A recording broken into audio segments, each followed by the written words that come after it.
Hello, मैं स्वागतिका। आप देख रहे हैं जनता एक्सप्रेस।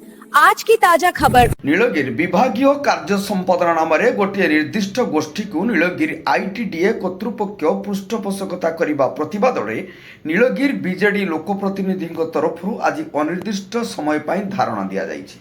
नीलगिरी पंचायत समिति अधीनस्थ विभिन्न पंचायतर सरपंच समिति सभ्य सभ्या पूर्वतन लोकप्रतिनिधि माने धारणा रे सामिल होते 2023-24-25 और 26 आर्थिक वर्ष में नीलगिरी समन्वित आदिवासी उन्नयन संस्था को आसीथिबा सरकारी अनुदान को गोटे निर्दिष्ट गोष्ठी को पृष्ठपोषकता करी कार्य करने को दि जाइथिबार अभियोग आनी धारणा दि जाइछि।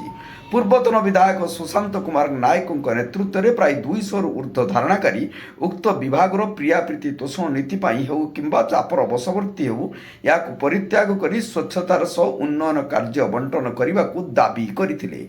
प्रधानमंत्री आदर्श योजना 2 कोटी 60 लाख, स्वतंत्र उन्नयन योजना 1 कोटी 26 लाख, मुख्यमंत्री उन्नयन योजना 1 कोटी ऊर्ध्व छात्रावास मरामती, पाचेरी निर्माण, स्टाफ क्वार्टर निर्माण, पानीय जल योजना 2 कोटी 89 लाख 66 हजार टंकार अनुदान आसीथिबा बेले विभागीय अधिकारी पृष्ठपोषकतार यही समस्त अर्थ को गोटे निर्दिष्ट गोष्ठी को कार्यान्वयन करने को दि जाउथिबारु निर्वाचित सरपंच समिति सभ्य सभ्य मानक अंधारे रखा जाइथिबा नीलगिरी पंचायत समिति अध्यक्षा शुभलक्ष्मी माझी, आरबन सरपंच कुलमणि नायक, समिति सभ्या विनोती माढ़ी, भौरियाबाड़ सरपंच संजय कुमार सिंह, समिति सभ्या सावित्री सिंह, सरपंच सातिलंता विश्वाल, सियाड़ीमाल सरपंच सुरथ सिंह, समिति सभ्य राजीव दास बाबू, छत्रपुर सरपंच मालती मार्ग्री, नायब सरपंच हरेकृष्ण माझी, नरसिंहपुर समिति सभ्या अहल्या नायक,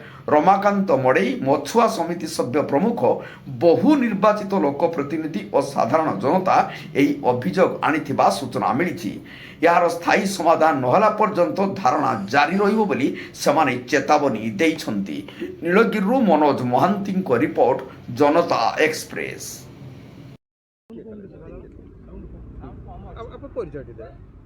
मु शुभलक्ष्मी माझी, नीलगिरी ब्लॉक चेयरमैन।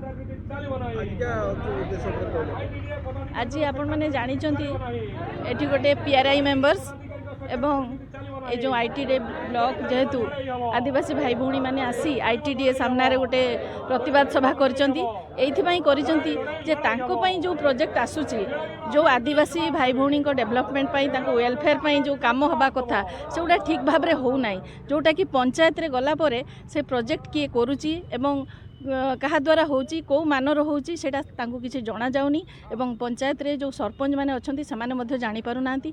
से पीआरआई मेंबर्स माने मते बारंबार आसी गुहारी करिसंती। मु मध्य तांको नै आईटीडीए रे आसी तांको गोटे लेखा देइथिली एवं गोटे गुहारी करथिली जे आंको कथा सुना जाऊ, जेहेतु से माने सुनी नाहंती तेणु बारंबार आसिला परे प्रतिवाद सभारे परिणत होईची। काहेकि ना माने आउ तांकर धैर्यर सीमा टपी जाइचंती, तेणु सेति पई से माने आसी आज एठी प्रतिवाद सभा करिसंती एवं न्याय न पाइबला पर्यंत से माने प्रतिवाद सभा जारी रखिबे बोली से माने प्रतिश्रुतिबद्ध होइचंती।